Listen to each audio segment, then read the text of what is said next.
Hey folks, welcome to the Encuentros Latinx podcast, where we explore stories of spirituality, identity, and culture from Latinx perspectives. My name is Taylor Ramage. I'm an author and editor, and I'm Puerto Rican. This podcast is a project of Encuentros Latinx, an LGBTQ+ ministry in the United Church of Christ. Regular listeners will know that one question I ask all of my guests is how they relate to the term Latinx. Well, Congresswoman Alexandria Ocasio-Cortez had her own thoughts in this article that I found from June 2022. The headline says, Ocasio-Cortez in mini rant criticizes Democrats for railing against Latinx term. AOC is criticizing members of her own party who have argued that using gender-neutral language to describe members of the Hispanic American community is bad for the Democratic Party's brand. She says, I also have a mini rant about this because there are some politicians, including Democratic politicians, that rail against the term Latinx, and they're like, this is so bad for the party. She goes on to say, it's almost like it hasn't struck some of these folks that another person's identity is not about your re-election prospects.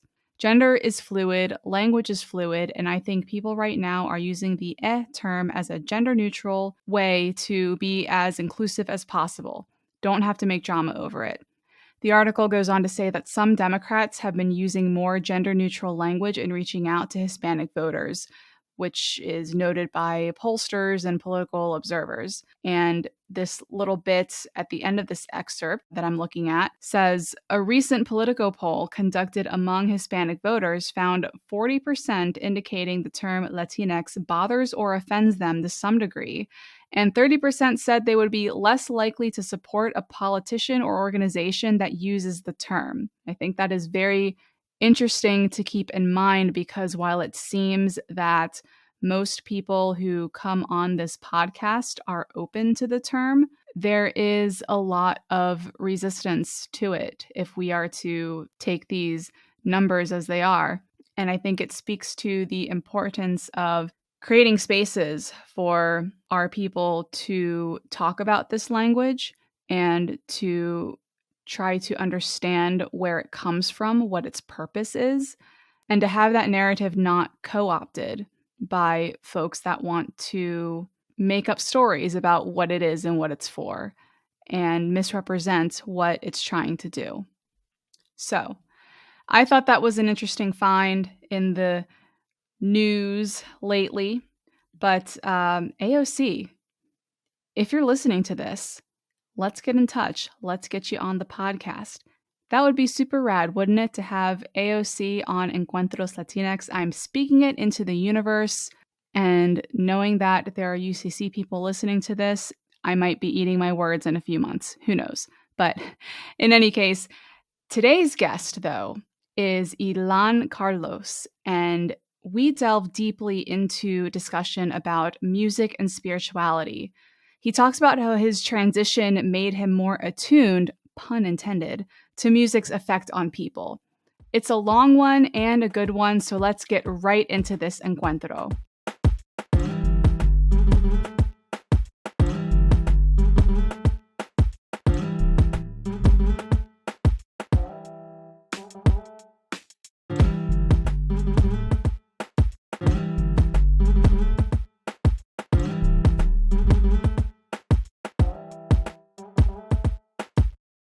Thank you so much for coming on the podcast today. Can you introduce us by giving us your name and pronouns? Hi, everyone. My name is Ilán Carlos. My pronouns are him, he, his, and in Spanish, él. Amazing. And what country or countries do you and your family come from? Well, I'm from Puerto Rico, from a town called Caguas, right in the middle and heart of Puerto Rico. Beautiful island. Yes, I have some extended family in Caguas, and it is a beautiful place. The center of the island, it's not quite the mountains yet, but it's kind of the beginning in some parts, and it's absolutely lovely. So what is a good memory that you have about that, about your community growing up, your family, anything like that? Well, here in Puerto Rico, family is such a very important thing. we value family a lot, especially our extended family. We are very close to our cousins, aunts, grandparents, even second cousins and second aunts, and we can get together. And in my family in particular, our tradition is music, so we get together to sing, to play together, and it's a great memory of every time I have those memories. Are It's just a great time of bonding. No matter how different we all are, we all are. Some are scientists, some are artists, some are ministers, but we can all sit down and enjoy music together, and that's something beautiful that from my family and from Puerto Rico in general. Yeah, music is also kind of a major part of my life too. Although I get it from my dad's side. Actually, he's not where I get the Puerto Rican things from, but he's where I get the music from. And so I think we'll probably have a lot of fun talking a bit about music. But yeah, I grew up. My dad would have live band practice in my basement. He was in a soul group. He mostly did like soul and a little bit of like old rock and things like that, but it's something different to be always surrounded by live music. I mean, listening to Yes. recorded music and CDs and albums and things like that, that's awesome. But it's just, I think about sometimes how none of my other friends had parents who were musicians in the way my dad was. And it's a pretty unique experience to grow up with people constantly coming over and you're hearing live music all the time in your house. It was so normal for me, but that's not everybody's experience at all. And to see the rehearsal process live, Yes. knowing that the performance doesn't come out of nowhere. Right. There are rehearsals beforehand, and rehearsals can be fun. You see how we can get together and play and make jokes. And I grew up, my dad used to do the same thing. He would practice at home, or we would go with him to where he would practice. And he used to play a lot of old time music, like boleros, what we call boleros, or trios, which is old time Puerto Rico jibaro music, or more like more romantic style music. And it's not the music the 90s kids were listening to, but Right. that was the songs I knew by heart. And I would be in school, in elementary school, singing boleros about loving someone so much that you would give your life for them. And I was 4 years old singing something like that, but but it was amazing. It creates sensibility. It creates sensitivity. And I mean, it's not just my dad who plays music. Kind of like you, there's several members of my family who play music, and even on my mom's side, the Boricua side, my tio, he used to play congos and he used to do a lot of salsa in Puerto Rico. So even on that side, and when I was younger and we would all go to Puerto Rico, my dad and my tio, they always loved hanging out together because they would just start playing music together. And it was always fun to just kind of see them chill out and to have music on both sides of my family, for sure. So music is an equalizer. Yes, absolutely. So what instruments name some of the instruments in your family that different people play? Well, we mostly all sing. If we don't play an instrument, we sing. But my dad plays the guitar, the piano, the organ. My sister plays the handbells. I'm a percussionist. I have an undergrad in percussion, but I also play the guitar and I'm a singer. We have guitarists, we have pianists, we have a little bit of everything, but mostly we all sing. So just if we don't have any instruments around, we can get some maracas or something like that, and we just sing. That's amazing.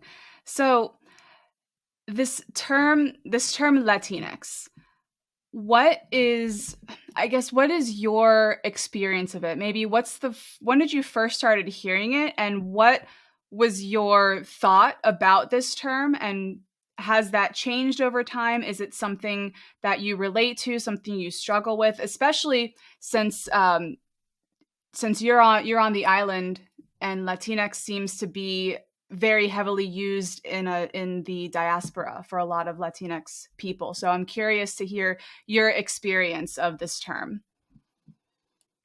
Well, the first time I heard the term Latinx was actually in college while I was doing my undergrad. And it wasn't really hearing it, it was seeing it written. Mm-hmm. Because in Spanish, you cannot pronounce the X as a sound when you're trying to read. Mm-hmm. If you're trying to read it in Spanish, it'll be Latinx. Mm-hmm. There's no way to pronounce the X with a vowel. Mm-hmm. So it makes sense. Mm-hmm. So at first, it was a term that was confusing to me. But I was starting to study and research the non-binary gender identities because I myself was questioning my identity, my gender identity at that time. So in that research, I found the use of the X, why we use the X. So we are not binary. We are not excluding anyone from one side or the other, and we're not assuming that one person is one side or the other and it has to be black and white.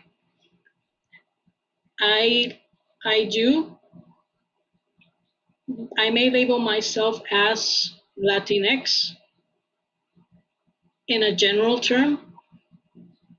If we use it as an umbrella term, as a general term, I agree with it, and I would describe myself as Latinx. If we go to the specific, me being a trans man, I consider myself Latino because the label goes a little more specific. It's not just, well, the umbrella term or just speaking about our community in general. I'm speaking about me and how I view myself. And since I do view myself as a trans man, as a man, I do not see myself as being non-binary. I don't describe myself specifically myself as Latinx. If I were to speak generally about the community, about being trans, I would use it because it's the inclusive term and it's the way to be respectful of who is listening out there. But if I'm talking about my experience, my writings, my poetry, my songwriting, everything, I do not use Latinx. I use Latino because I'm going to the specific. That's kind of the way I view the term. But I see it used more in the diaspora because there is that sense of minority for being Latino or Latina, Latinx. There is that sense of minority. Here, we are the minority. We all are. So we can be more specific. If we were speaking in the U.S., well, then the term, I understand it, and I use it a lot more because I understand those idiosyncrasies that separate Puerto Rico from the U.S. in that manner. Yeah. So given that, actually, well, I have a couple of follow-up questions. I'll go with this one first.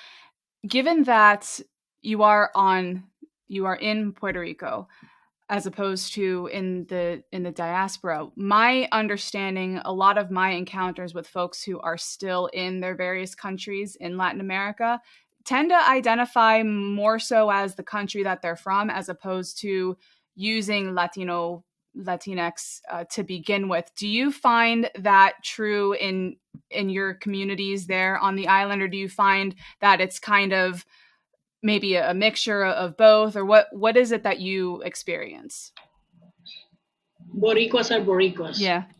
We are Boricuas, and we're Boricuas even on the moon, aunque nacer en la luna. Yep. The term Latino we use when we have to fill the census, and that's it.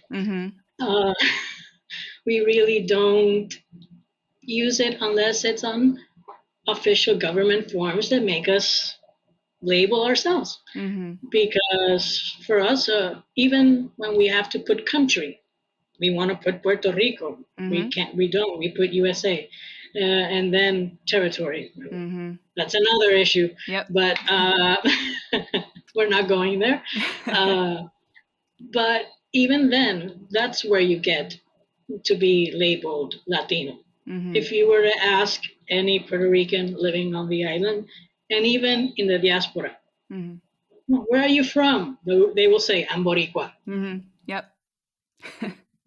Yep. I find that pretty true too. And then, I mean, being in the diaspora myself, it's like Boricua is a term, like I use it, but when I'm talking outside of, you know, other Latinx people, they know Boricua, they know what I mean when I say that, but people that are not Latinx still don't know that. So then like, oh yeah, I'm like you, I'm fine with using Latinx as, let's talk about our general community. But then when I'm talking about myself specifically, I'll say, oh, I'm Latina, because I am a woman, cis woman using she, her. That's the term that I would use for my individual self.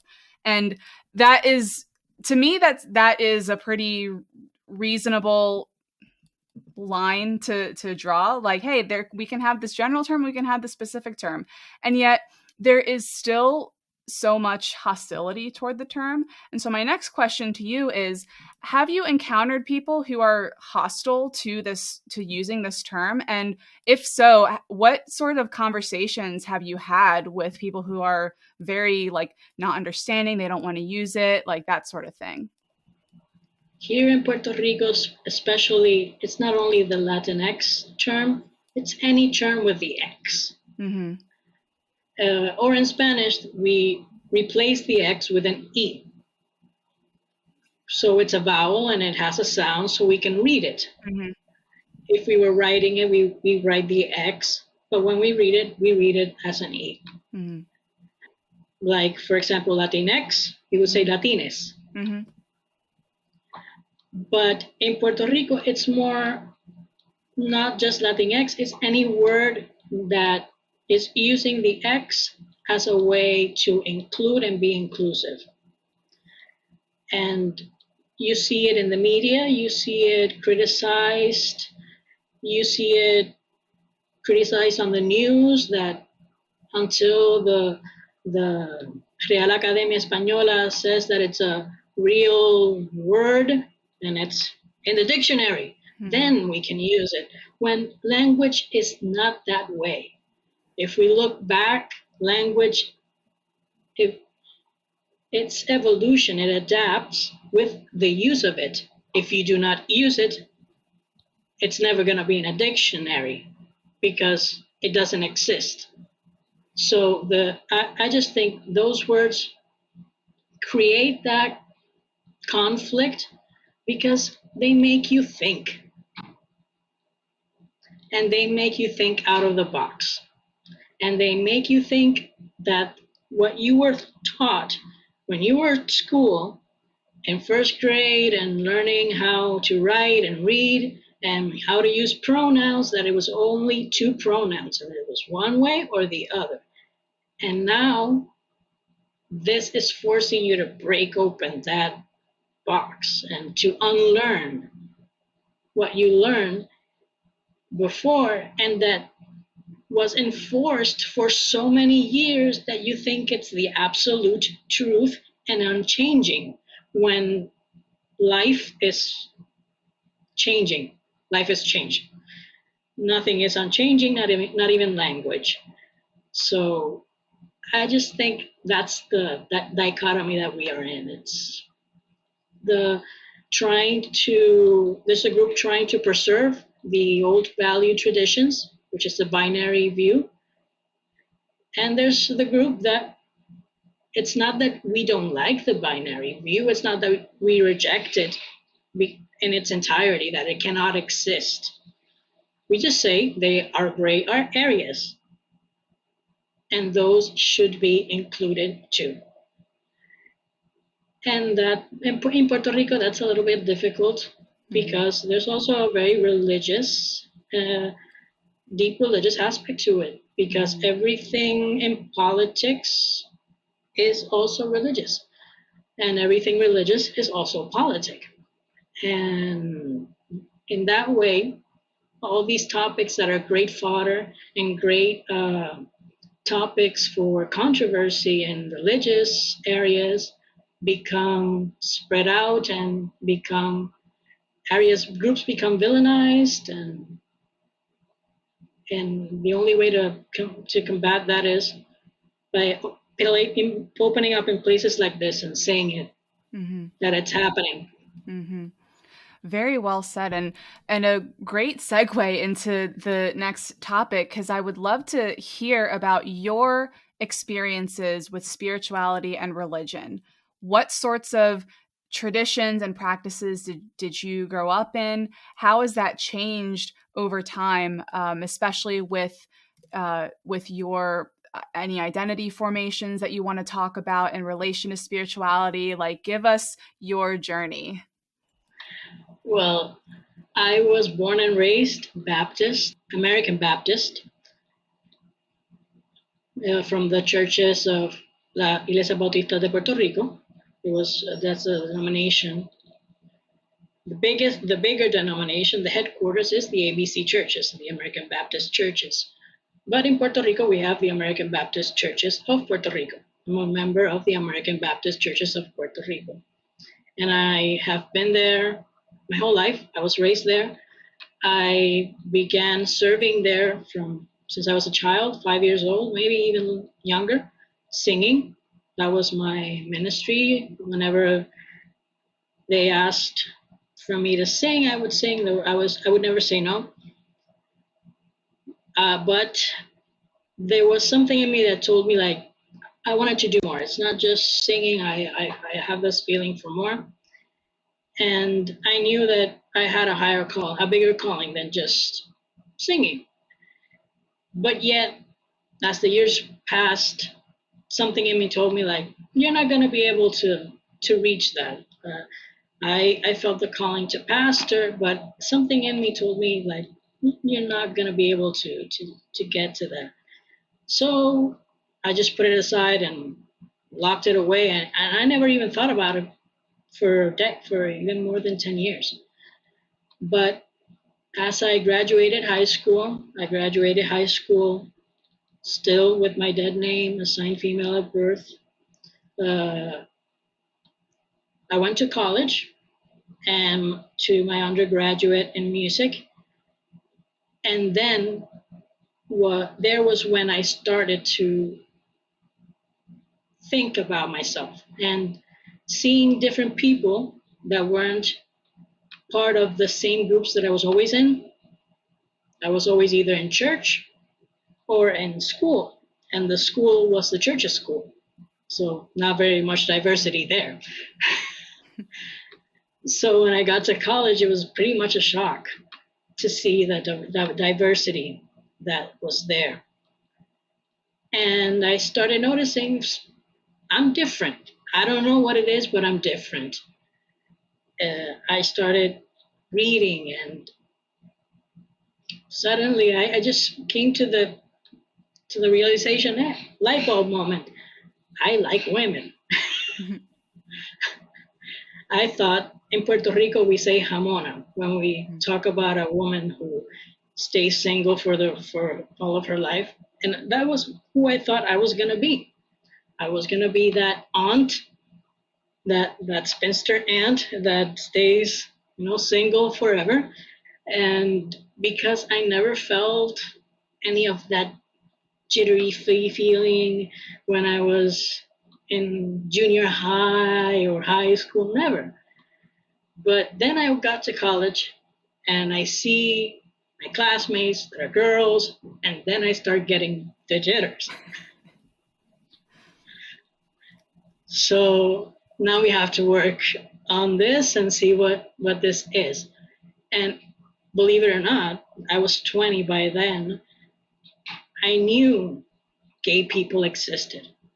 I have a cousin who is, and in a long-term relationship, I had never seen a lesbian couple in my 20 years. So, and at that moment, I didn't know that was possible.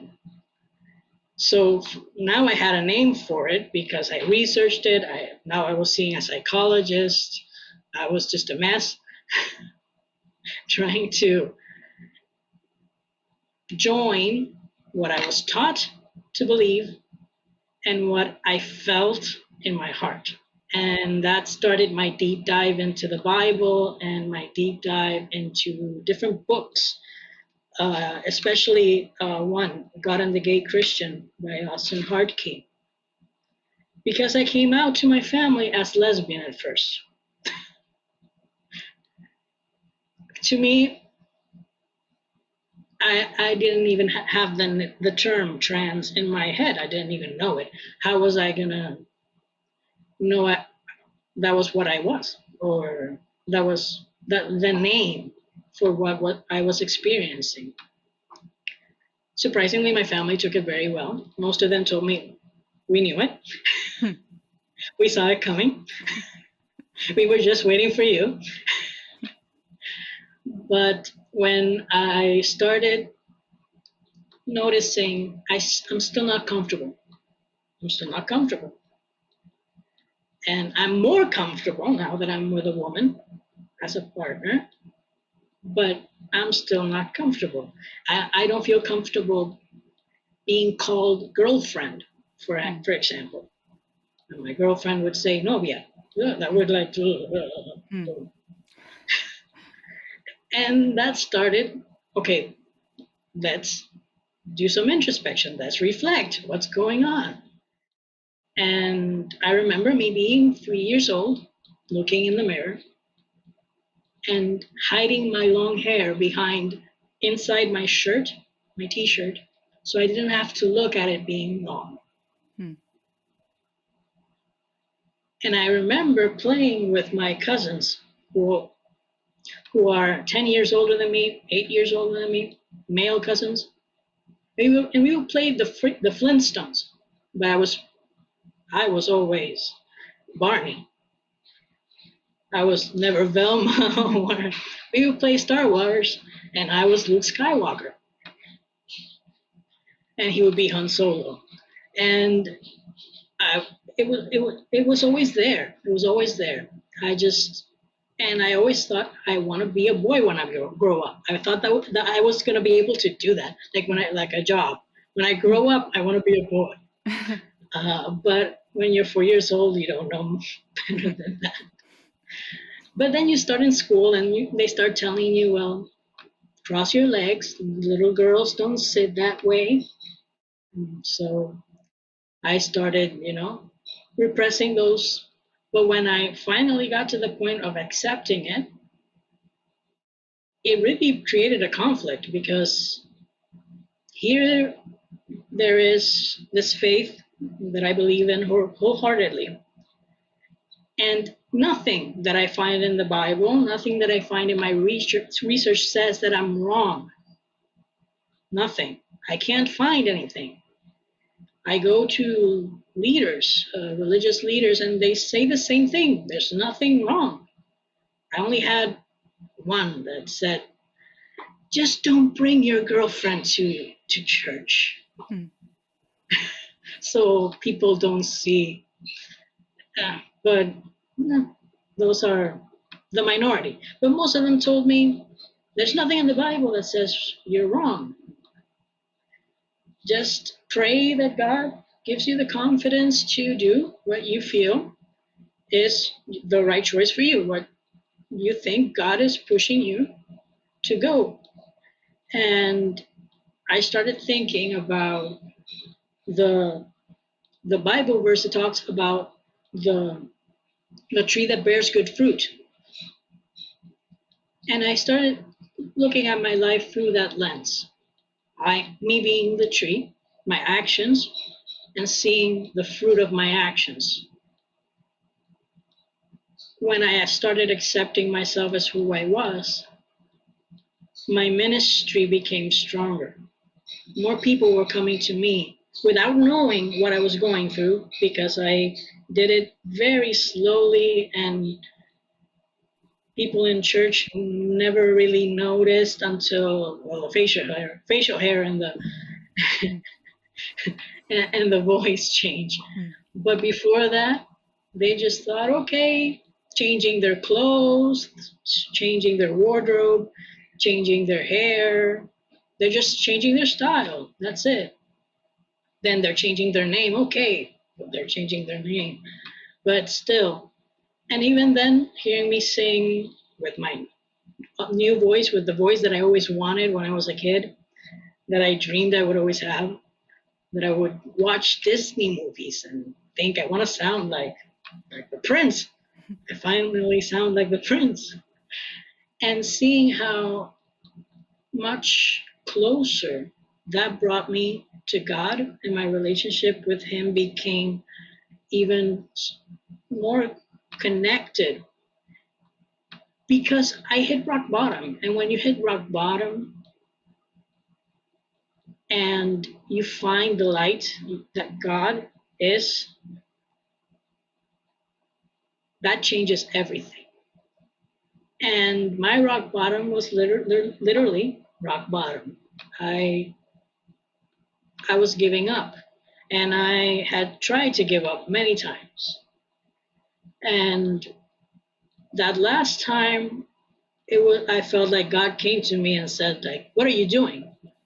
Aren't you seeing time and time again you do this? But I stop you some way or somehow. I stop you. Someone calls you, someone interrupts you, I stop you, and still you insist. And that got me to thinking, well, if I'm still here for a purpose. And I'm still here the way that I am, the way that God made me. So He must have a plan for me.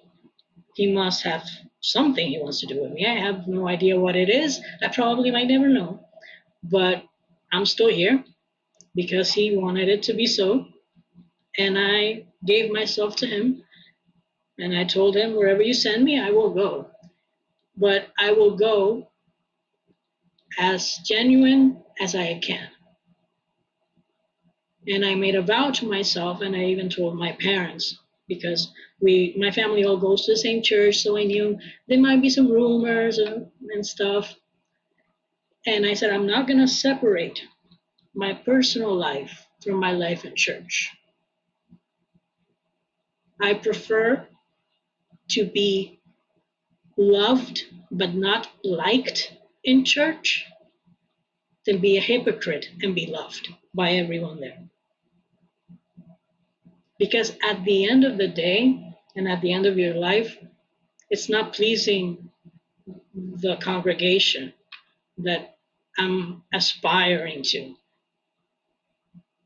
There's only one person I have that has the right to judge me, and will judge me when that day comes. But until that day, in my research, in my study of the Bible, in my study of my actions, and I see that the fruit of my actions are bringing people to church, are bringing people to God, then I think I must not be doing something wrong. This isn't wrong. I'm not wrong. And the Bible reinforces that. We were made in God's image. Be that man, male, female, non-binary, intersexual, God, you are made in God's image. Because God doesn't have a gender. Amen.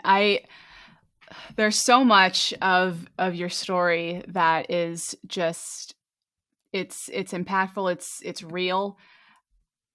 I love a couple of images that just are really sticking with me. This idea of the tree that bears good fruit. The fruits of anything, that is a basic litmus test that I use as well to sort of ascertain the theological rightness or wrongness of any given thing. And when I look at the fruits born of transgender folks living into themselves and, embracing their journeys, transitioning and all of the ways that they may feel they need to, whatever that might look like for each person. When when other queer folks live into the fullness of the types of relationships that help them feel fulfilled or not, in the case of our asexual friends. So looking at the fruits of those things, what I see is people who find their healing, people who find more compassion and empathy in life, people who are just very loving and very secure in themselves. When I look at the fruits of the people who preach homophobic and transphobic rhetoric, the people who choose to support legislations that exclude and take away healthcare from people, all of that stuff, when I look at the fruits of those actions, I see death. I see spiritual death. I see physical death.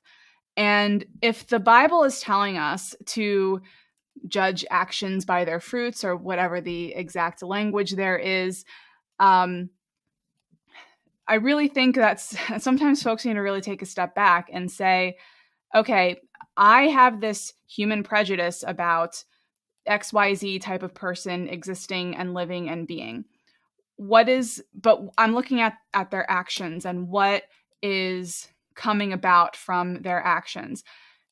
Your Muslim neighbors in your community who they're just living their lives and doing their thing. What is the fruit of what they're doing that makes it so that and I'm not saying you, Ilán, I'm saying but what is it that they're doing that makes your reticence with Islam and Muslim people, what is it that they're doing that makes that justified?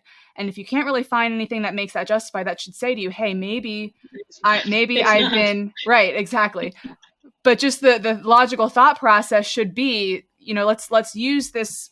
What is the fruit born to work ourselves through to reevaluate? Yes, because I've done that in myself for a lot of different things. Like one example is with polyamory. Like I myself personally am not polyamorous. It's not a situation that I would look for my own personal relationships. But when I have spoken with people who are, and what I do is I don't judge just because it's not what I personally want to do.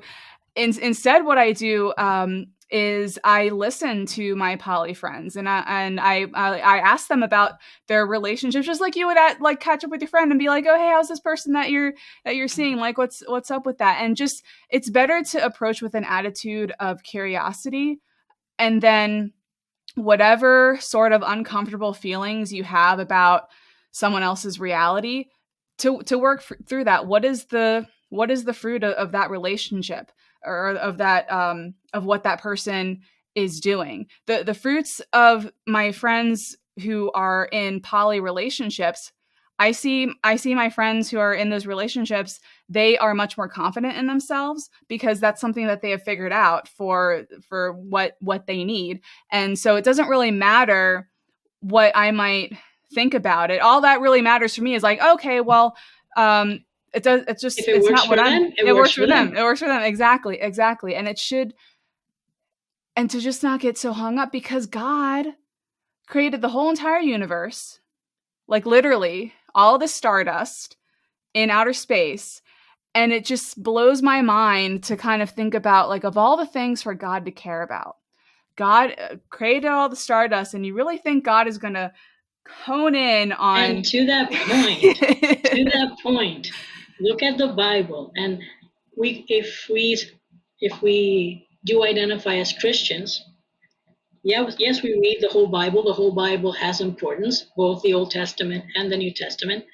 But if we're trying to live as a Christian, we're trying to live in a Christ-like way. Where do we have that example? In the New Testament, where Christ is, not in the Old Testament. And you see, or you can read that Jesus, everything that he saw that would be a detriment to faith, to humanity, to society, to the human being at heart, to the dignity of the human being. He said it so. He said it. Mm-hmm. And even as harsh as to go into the temple and go and throw the tables off and do all that mess. Did he say anything about gender identity? Did he say anything about sexual orientation? Did he say anything about how you love? He said love. And that's where I think when we listen to these fundamentalists talk about this very, very strict way of thinking, and we see it coming out in legislatures where we're denying abortion rights, we're denying all these things, that abortion rights are not only for women, they're also for trans men. Mm-hmm. People don't always think about that. Yep. And even being legal, being a trans man and going to a clinic, like it's dangerous. Imagine if it were illegal. But in that case,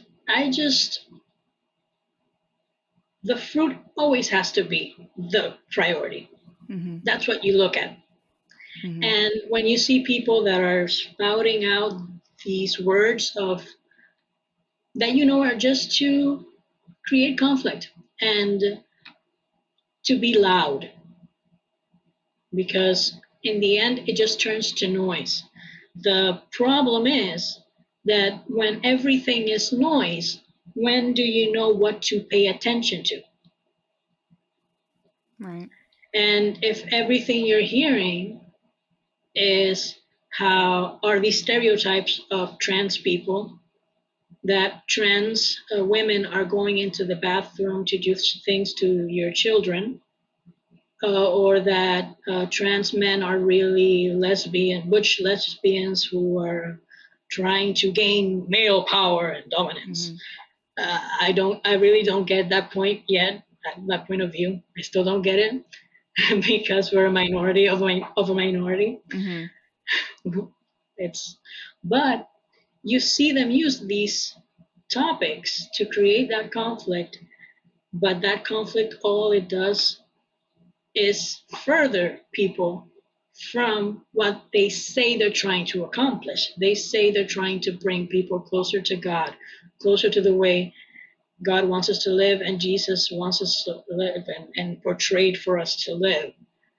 Yet they pick and choose verses and out of context, because they don't cite the whole thing. They take what's very specific out of context and they spout it off, and it's hate.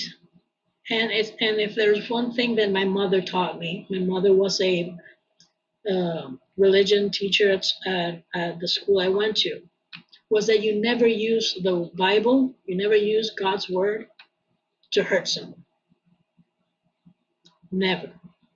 Even when you think you know the answer, and even when you know the exact Bible verse to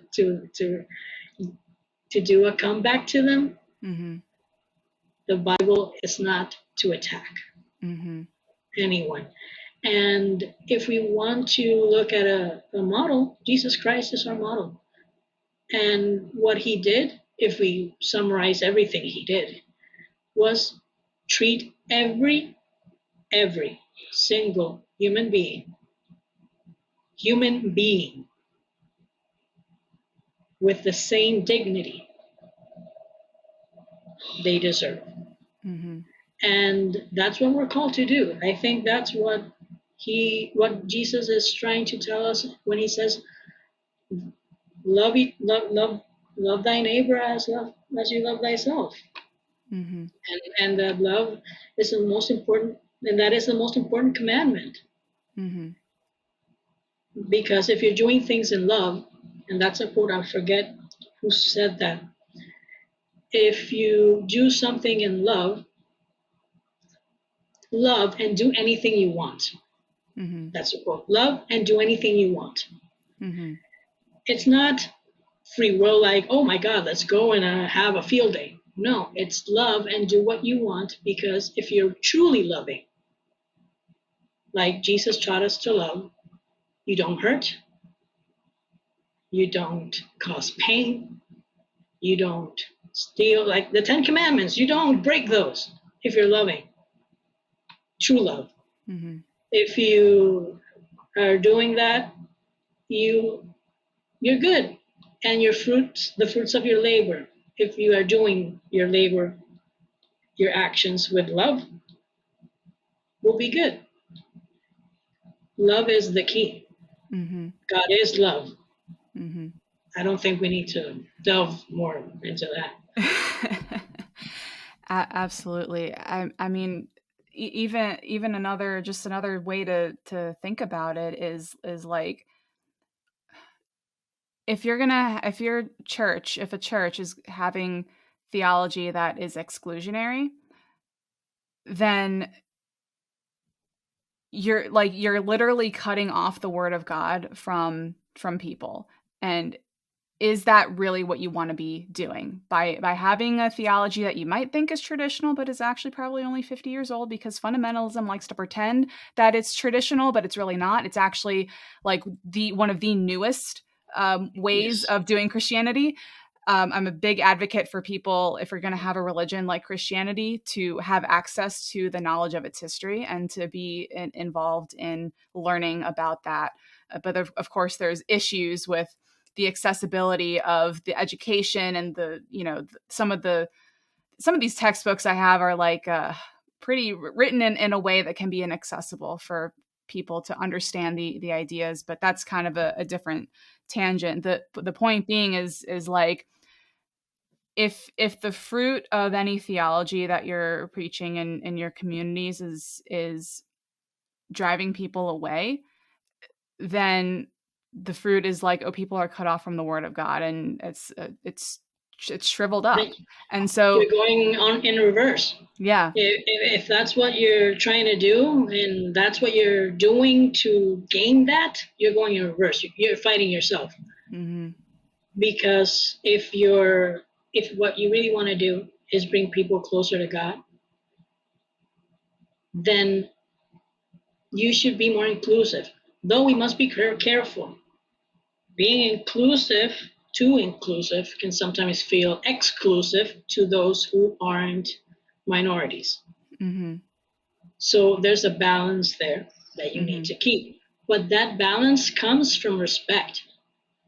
And I think if there is one place where we can be different and have divergent thoughts and opinions and differing ways of analyzing or thinking about something, yet still coming together for a mutual good, to do a mutual good for society, for the world, for the people around us, it's in churches. Mm-hmm. Because that's where you can get people who are, some are maybe low income class, some are high income class, maybe some are immigrants, some were born there, some are new to the church, some were born in the church. You get all these experiences and their life experiences that they bring with them from their families, and the diversity in their families, and the diversity in their jobs and their work and their careers and their studies.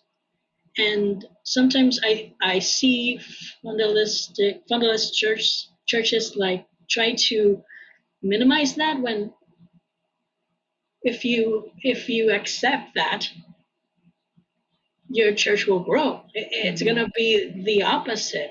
And I'm glad that I had the opportunity of seeing some of the fruits of my labor, that to really reassure me I'm doing the right thing, to be like a sign saying from God, saying like, okay, I'm on the right path. I worked with LGBTQ youth in support groups, and having them come to me specifically with their questions about, okay, now I transitioned, I want to go back to church, how do I do it? Mm-hmm. or I'm in the process, or I already transitioned, but in my church, my pastor doesn't agree with it. Mm-hmm. Or my pastor went into my house and threw out all my clothes. What do I do? Mm-hmm. And I'm going through the same thing, yet I'm having to counsel these young people. Mm-hmm. And that brought me to question my leaders as well. Like, what are we going to do? Mm-hmm. What are we going to do? Mm-hmm. And one of my pastors and a great mentor told me, you don't see it, but it happened with you, referring to me, when I started my transition. And she would always answer them with a question instead of a statement. Mm-hmm. So they wouldn't be defensive or dismissive of what she was going to say. If they came to them as saying something like, we don't believe Ilán Carlos should be in the pulpit singing, Mm-hmm. because this is not what we prove, whatever, that's not a good testimony, that's not bearing witness, Mm-hmm. which I think is the total opposite. Mm-hmm.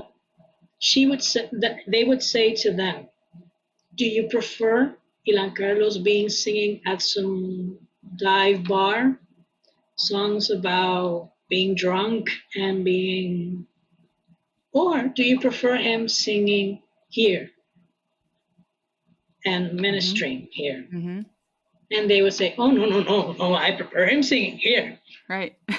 And that would disarm them. Or why do we still let him be a member? Mm-hmm. And they would say to them, do you prefer he spends Sundays at at whatever alley, just trying to spend the time, or do you prefer him to be in the church listening to God's word? No, let him come. Mm-hmm. And they think they came to the realization all by themselves. But it's a way of dealing with it without being without feeling combative. Because a lot of times, if you go too hard, or you go with facts, people tend to get defensive and just don't listen. And maybe it's time we start changing that way that we approach the transphobics, the homophobics, and instead of telling them things, because even though I agree education is the best way, but instead of just telling them things and bombarding them with information, why don't we ask them questions? Mm-hmm. Like, why does it make you so uncomfortable? Mm-hmm. Why? Right. And that's a great conversation starter. You started there. The other person says whatever it brings into their mind, and you can have a respectful conversation about a very, very tedious topic, but you can do it without anyone getting hurt or anyone feeling judged. Mm-hmm. Yeah, absolutely. That is such a helpful and practical tool to have and to try to remember. And it takes work to remember that approach in the moment too, because sometimes you can be caught off guard with, somebody saying something, and it, to take that step back and say, let me chill and do the question thing. It can be a challenge, but I agree with you that it is extremely helpful, and it allows people, because I think this is another way of saying what you were saying too. People don't like to feel like they're stupid. And sometimes, like you said, if you come at people with a lot of facts and a lot of information in response to them saying something ignorant, it can come across as you wielding your knowledge and education against them. And this is especially getting into class issues and, however. And it can feel patronizing. It can feel patronizing. Right. And I'm not saying that everybody who has who might have a bigoted opinion is necessarily not educated, because there are plenty of people who have bachelor's and master's and PhDs who espouse some of that same stuff. But the point that I'm trying to make, though, is that it can absolutely seem like it can come across as you're wielding knowledge that you've had because of opportunities that you've had that maybe the other person hasn't. If you're going about like, I'm just going to bombard with like a list of facts and this one theological interpretation based on the scholarship of this guy and that guy, that can be, some people would love to hear all about that because they're nerds, but then other people might feel really intimidated and they might feel like, oh, well, I didn't know that, and I feel stupid now for not knowing all that stuff before. So it can be. That was my approach to church in general when I was transitioning. How do I engage with my church community? That is basically my family, because they're the people who have been there through surgeries, illnesses, birthdays, quinceañero, everything. They've been there. Concerts, my concerts, different things. They've always been there. So they are a part of my family. When I talk to my psychologist about when I divulge my identity, they were part of that equation, even though he was like, I don't know if you should still be, if that is a safe place for you. But I told him, they're important to me. They're my family. I have to do this. And I didn't do a coming out thing. I never did anything like that. I started my transition, just as that. And as I started looking a little bit more androgynous, because of the way I was dressing, before I started the hormones and everything, people started getting an idea that something's going on. I don't know what, but something is happening. So it didn't caught them off guard. It didn't caught them off guard. They saw something happening. And then they saw it keep growing and keep going and keep going until the point when I'm the conductor of a women's choir in my church. And we had a concert, and when they presented the director of the women's choir, Ilán Carlos, Pabellon, the first time they said my name in church, they didn't use my dead name. And I remember a member of the congregation coming to me after the concert, giving me a big hug, not someone I usually have a lot of conversation with, but gave me a big hug and said, I'm so happy they finally used your real name. Those were his words, not your new name, your real name. And I thought to myself, okay, people are noticing.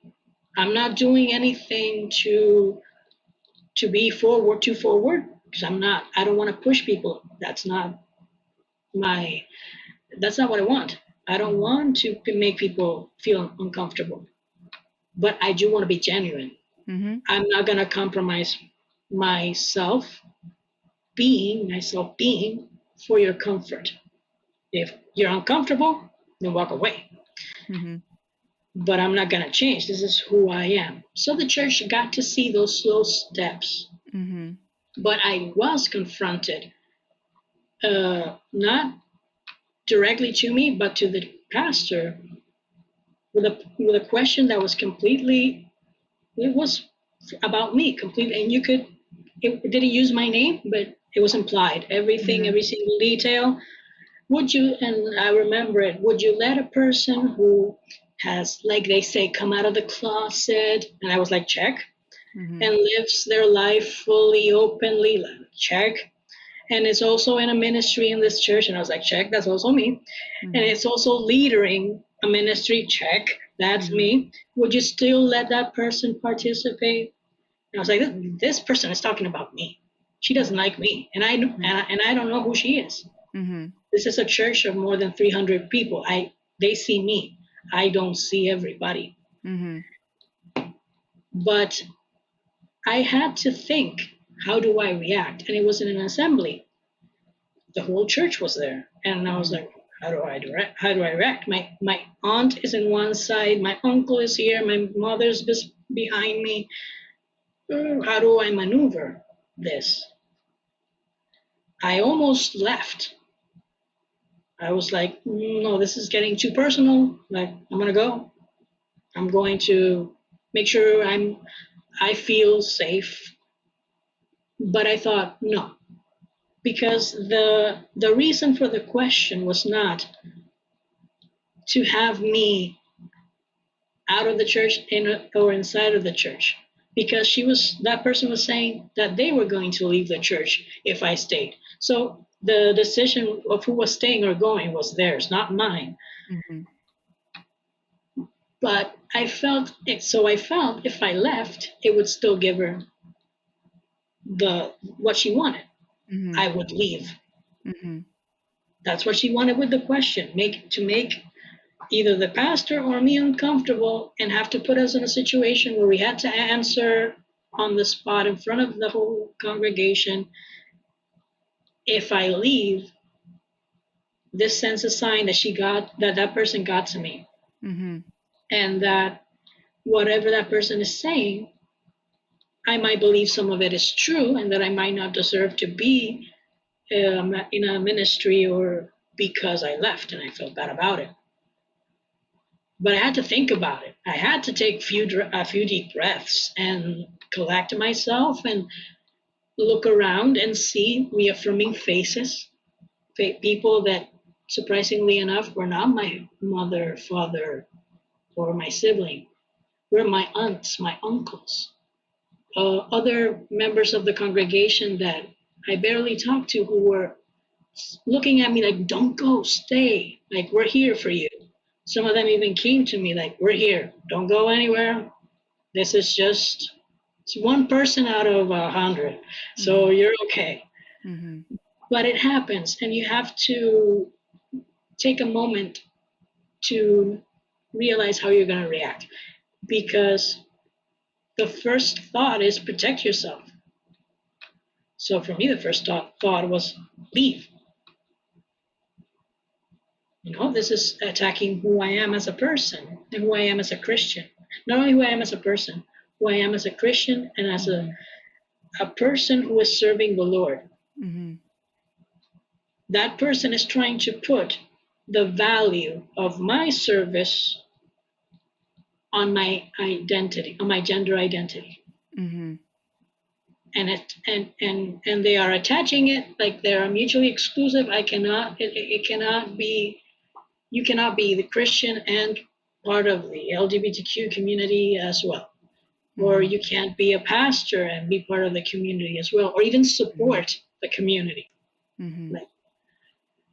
But slowly you learn to have those pre-answers. Mm-hmm.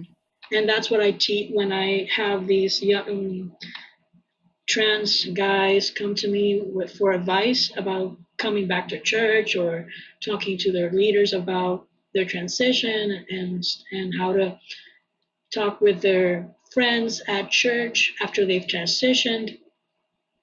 I always tell them, come from a genuine place. Come from you, from who you are, because they will notice.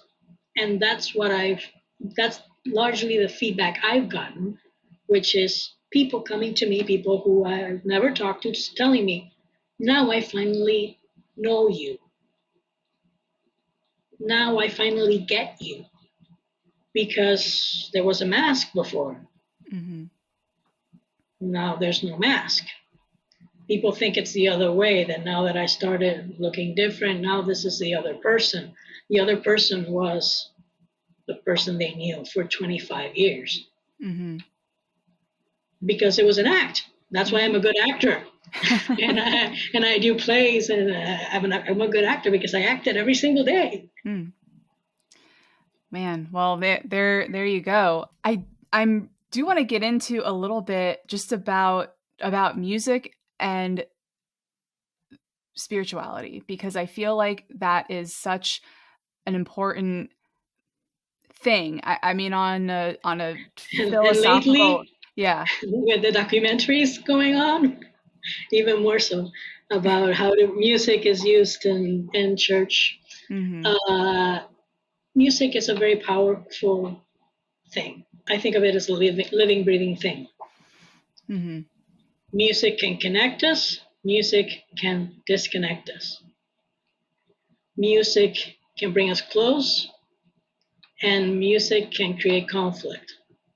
Because music, in its definition, if we go to the physics of it, not even the lyrics and how it sounds, the physics of it, which is vibration, you feel something. Your body feels something because it's vibration. And it's the same way you see new school preachers coming out being very evocative, very almost like self-help. Like they are very emotional, and they want to bring you to an emotional place. And what they use to do that, music. Because music can bring you to that place of either extreme vulnerability or extreme excitement. And if we think of it that way, music is very powerful and very dangerous. It's a great responsibility of whoever is in charge of selecting music, selecting musicians for their church, to know that. To know the impact that music has. Because think of your childhood. There are songs that stick out in your mind that defined an era for you. Like if you think of a specific dark time in your life, there's a song that comes along with it that you probably played on loop during that time. Because it meshed with your emotion at the time. And it can be used correctly. And I am one, when I do sing when they invite me to sing at churches or retreats, spiritual retreats, I always pray first. It's something, and it's always changing. I never have like a set list of songs. That's the song I'm going to sing, because it's a flowing thing. I let God guide it. And sometimes it happens in the spur of the moment as a technical problem. I forgot the track to the song I was supposed to sing. Oh my God, I forgot it. I don't have time to go back and look for it. This is the one I have. And then suddenly that was the preacher stands up, and it was the sermon he was going to give. That's the power of music. And sometimes a song can be a sermon. And I'm a Broadway geek. Sorry about that. I'm a Broadway nerd. There's a song from Ragtime that says your song can be a sermon, or the power of the pen. So turn it around. The sermon can be a song. And if we're not careful, if we don't have theology-based music in our churches, which is what I'm seeing, and I'm very worried about lately, that I'm seeing a lot of worship music it talks about an other, but it doesn't say who that other is, or that you're glorifying, or it centers too much on you, on your what you're gonna gain, or it centers too much in that God sacrifices himself only for you and forgot all the rest of humanity. And we need to be careful. I think all music we choose has to have a theological base somewhere. And I'm one that looks for it. If it doesn't, I don't sing it. It can have the best melody. It can have the best rhythm. I can hear it and I can see and I can feel, oh my God, this is such soothing. And I can like it. But I say that part, that sentence, that does not go with what's said in the Bible. It's not theologically correct. It's not. And if I'm going to sing it, then I'm going to be theologically incorrect. And it hurts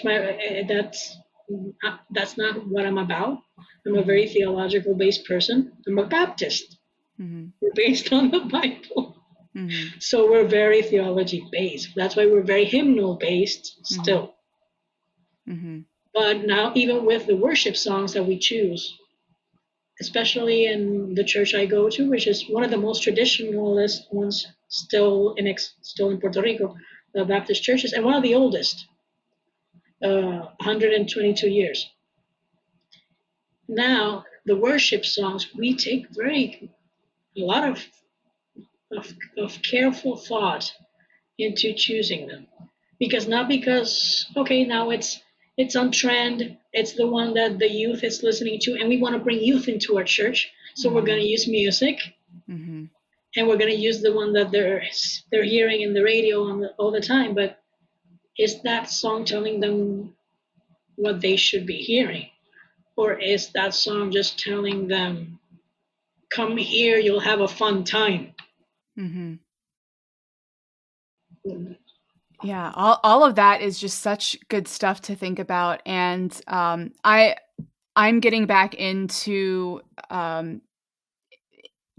picking up my guitar again. I been playing, well, technically, I've been playing since I was 14. And the outlet I finally started to find with the guitar was doing music in my church. Then the pandemic hit and we kind of like shut everything down. We were just getting started with sort of broadening the choir a little bit. And like, hey, look, I have an acoustic guitar. Sometimes I can sing and play at the same time. Like, let's do this.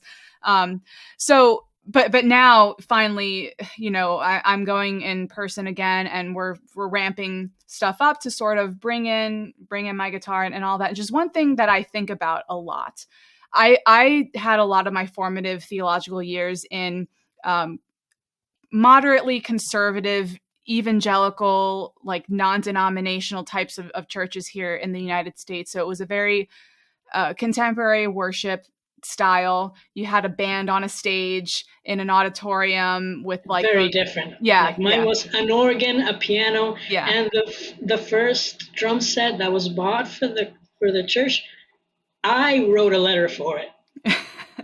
So it's not that old. Yeah. But I just even think about the positioning of the musicians in relation to what people are seeing. So in my evangelical church that I grew up in, the stage was front and center, and you saw those band members up there, and they were kind of the center of attention versus where things are positioned now. And part of the reason in my church now, where the church I go to now, the positioning is because we have a hybrid service, and so we have some amount of space with the screen set up and all of that. But even before the pandemic, the choir was never front and center. The choir had their own little area. The piano's off to the side. Nothing's blocking the altar. So the people that are sitting in the congregation, they're not looking at the musicians as they're singing. They're hearing the musicians, of course, but what they can see in their direct line of sight is not the musicians, versus in the evangelical church I went to, you're looking straight ahead and you see the musicians.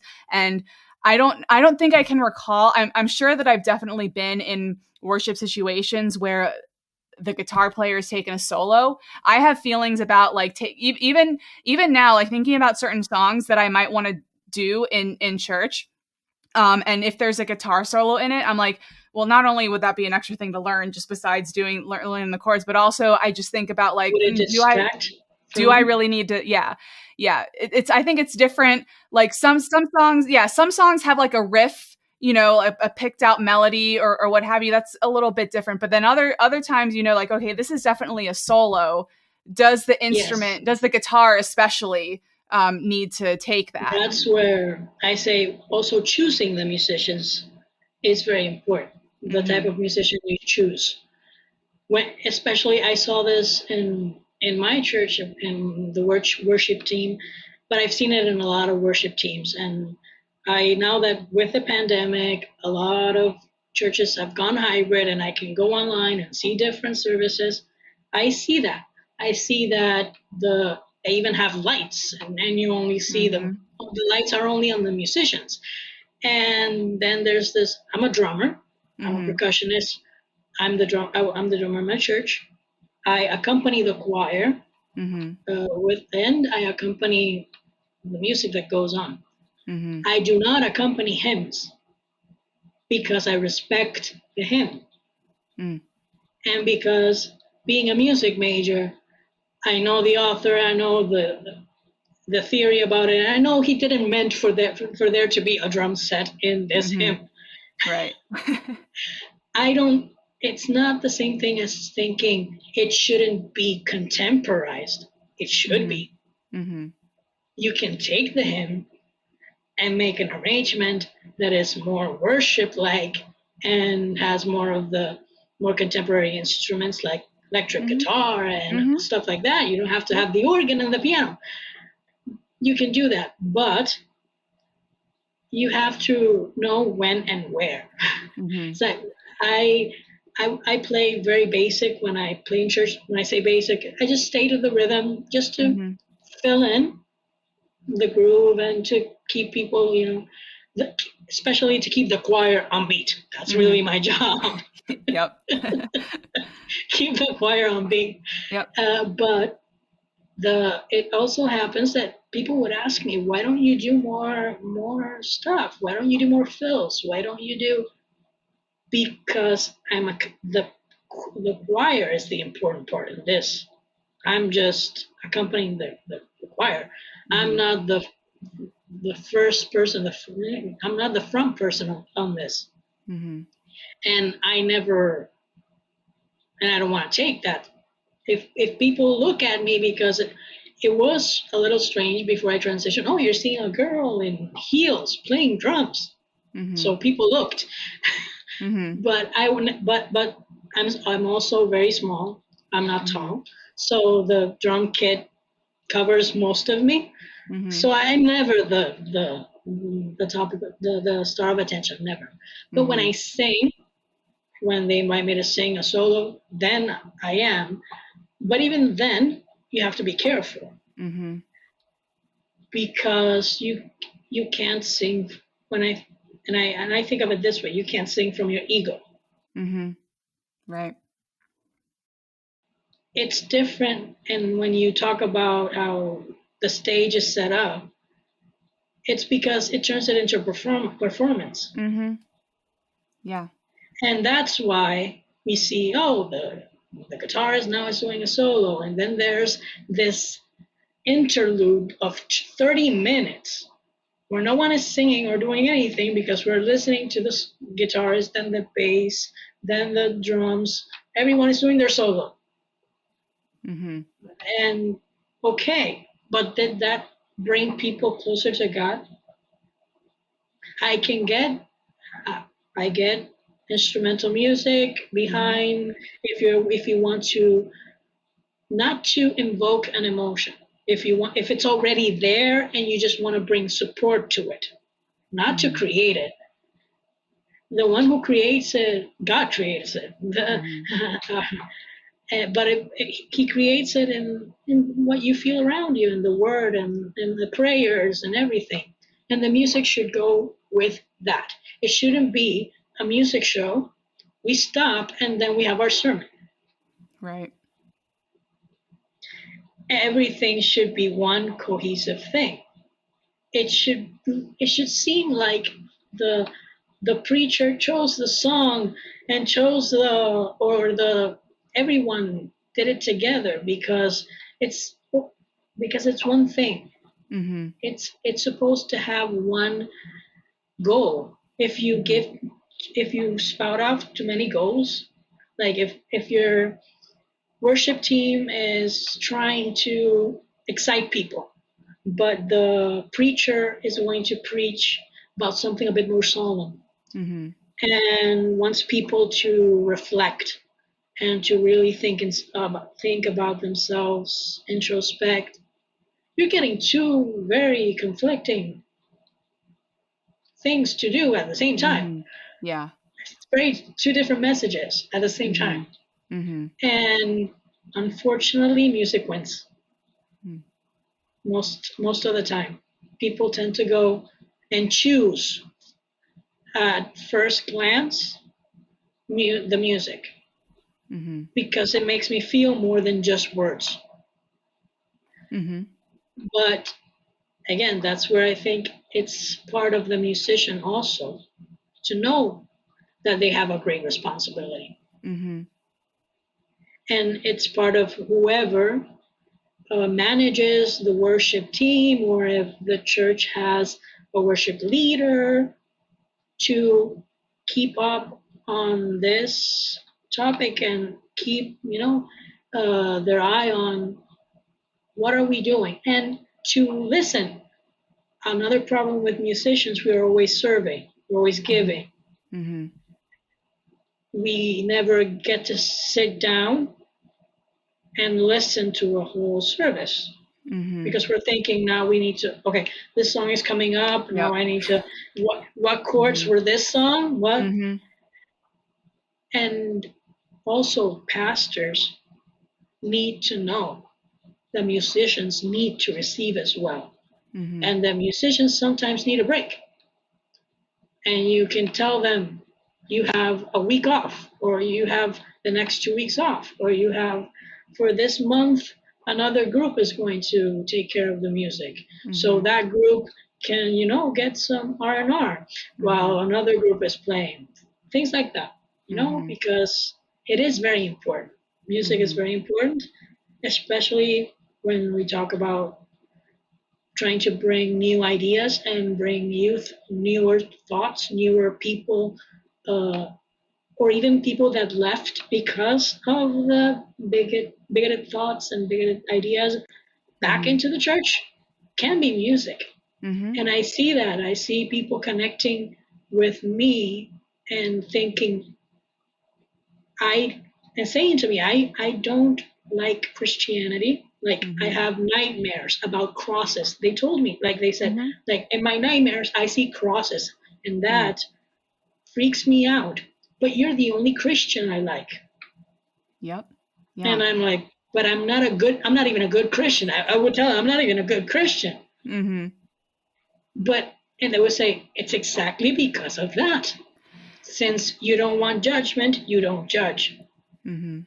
And they feel safe. Mm-hmm. I absolutely agree. And yeah, just, it's so, the whole thing about keeping the ego in check. I don't want to fling stereotypes about, but guitar players can be divas. People in choir can be divas. Like we all know. Also divas. Yeah. We all know. Like everybody can be a little diva, and I think it's hard because for me, music is not the art that I've also made a side hustle. I have a day job, but I'm also an author. I write books and poetry and things like that.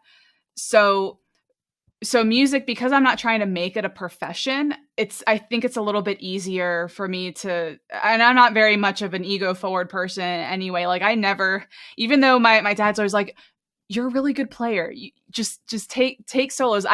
Taking solos, even in doing a 12 bar like type of thing, just always made me nervous.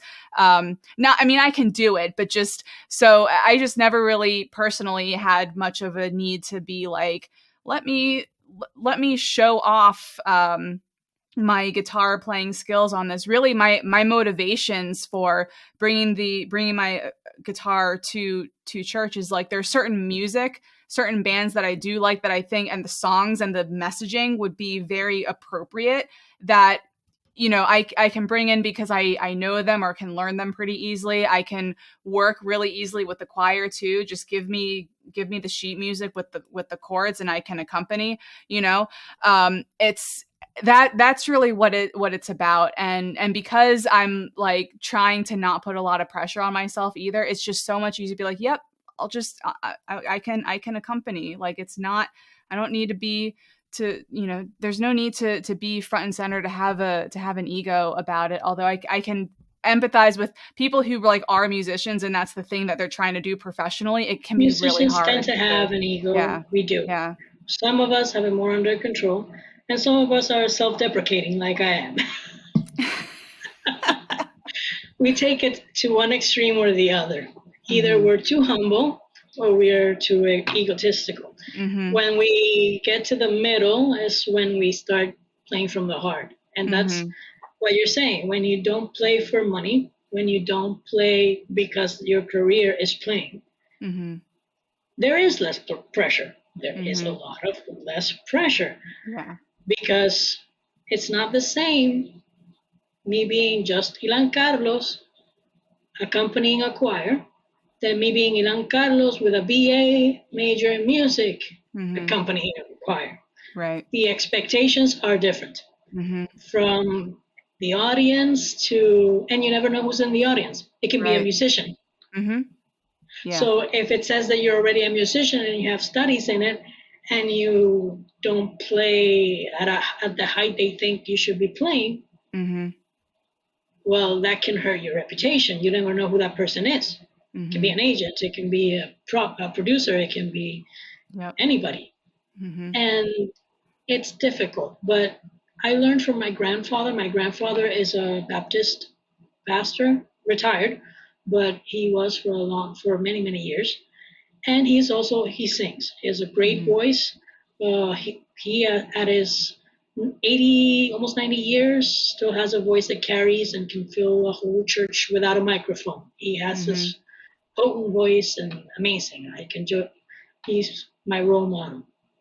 And he would tell me, because even in churches, they tend to, when they invite a person to do a special participation or something, to give them an offering or give them something for being there, for their time.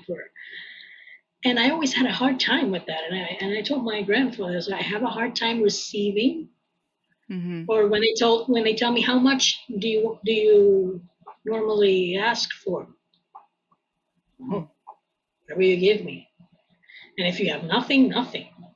Because this is, for me, is fulfilling a pact, a vow I made with God, which is to serve him and to go wherever he takes me. So I'm not here because I'm going to get paid. I've even recorded for a choir of a church, and they asked me, we don't have many funds. Your name will be on the credits. Do you still want the financial compensation too, or forget the financial compensation? Don't worry about it. This was for the church. It was part of my ministry. I did it. I did it, so my name should be on it. So the credit should be on it.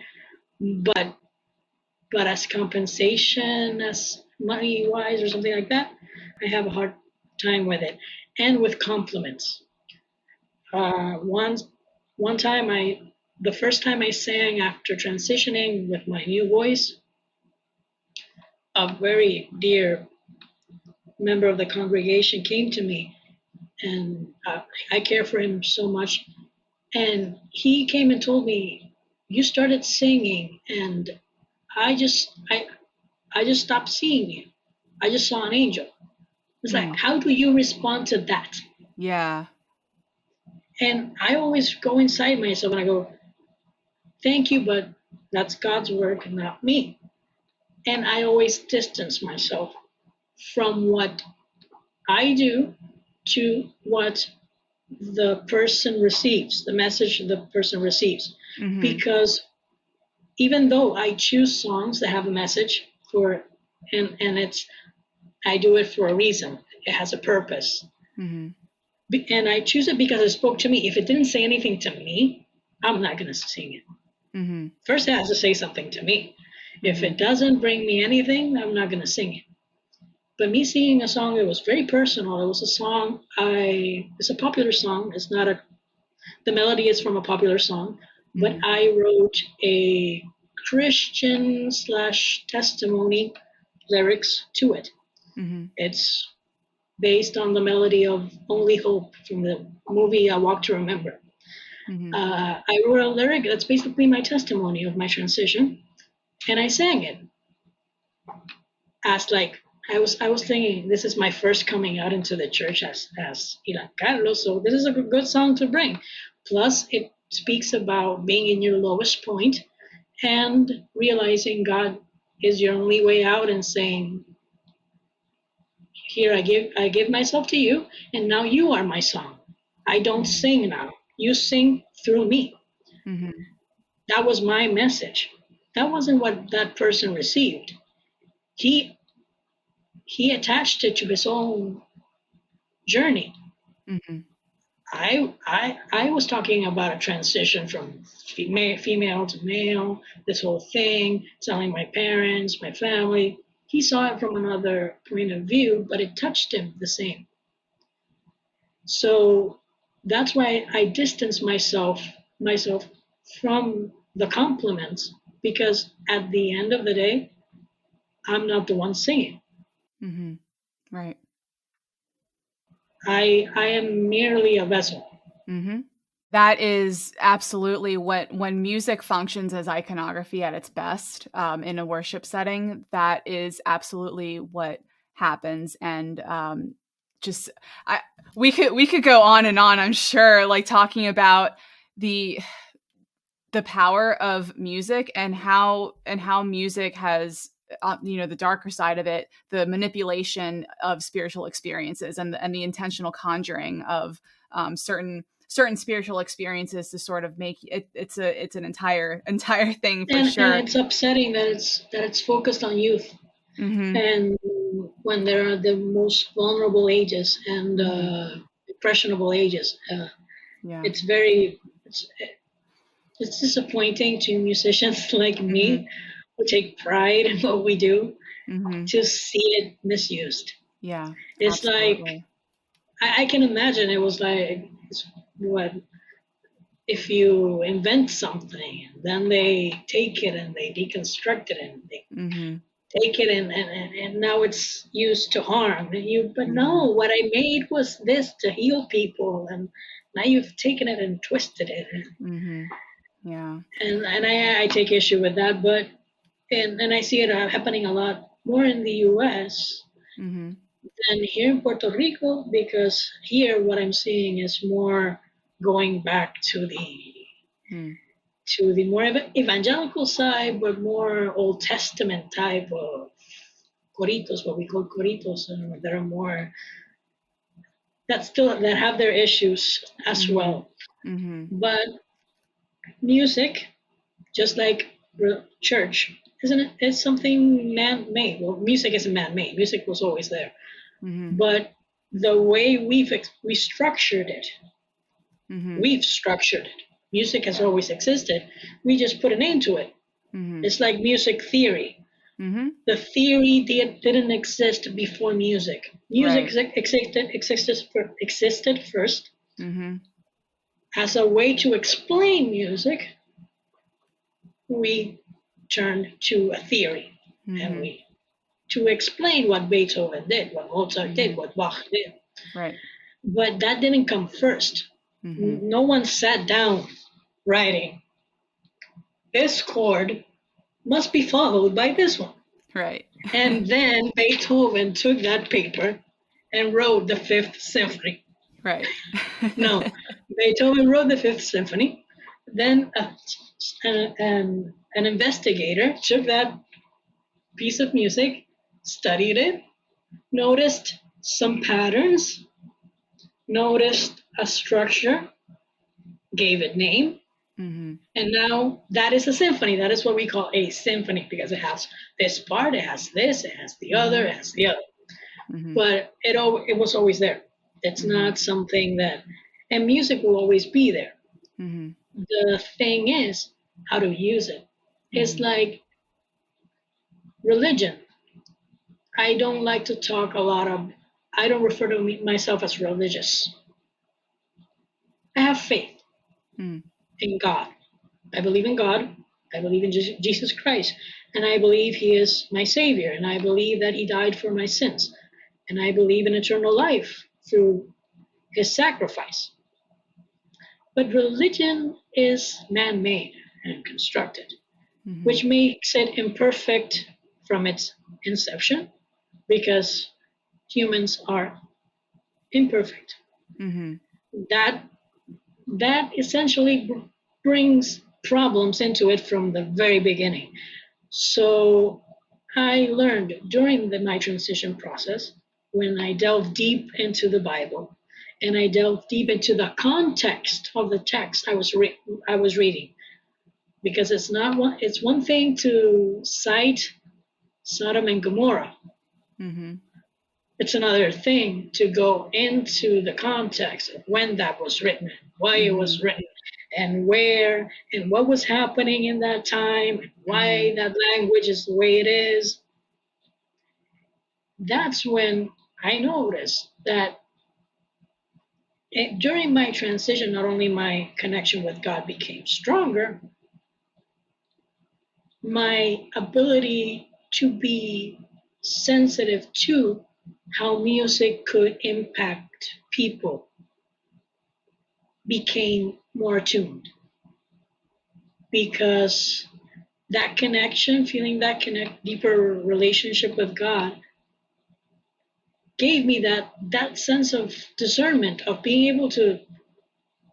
And it also happens when sometimes I hear people preach, and it sounds like a self-help seminar, or it sounds like, let preach all you can, and money will just will appear in your bank account. Give your tithing, and more money will appear in your bank account magically. And I always say, prayer isn't a magic spell, and God doesn't have a magic wand. He doesn't say abracadabra and things happen. Prayer has to be followed by action. Music has to be followed by action. Everything we do, if we do it for a purpose, has to be followed by an action. And it has to be an action that goes along with the purpose. It can't fight against it, but for that, we need to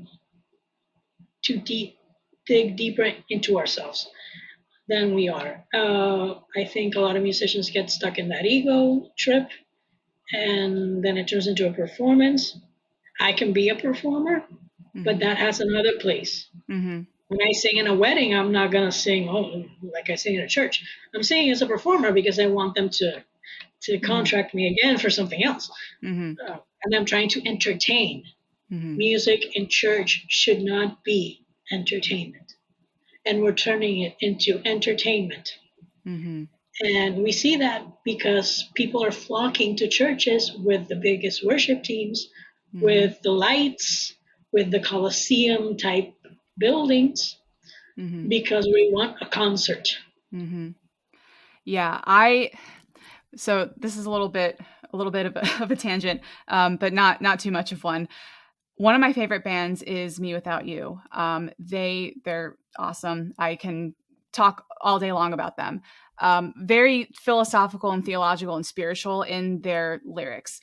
I can go to a Me Without You show and I can feel a spiritual experience similar to what I feel in church. It's not me worshiping the band or anything creepy like that. It's like you were talking about before, how the band is a conduit. The band is a conduit for God. It is functioning to me as a pointer to, the greater divine reality.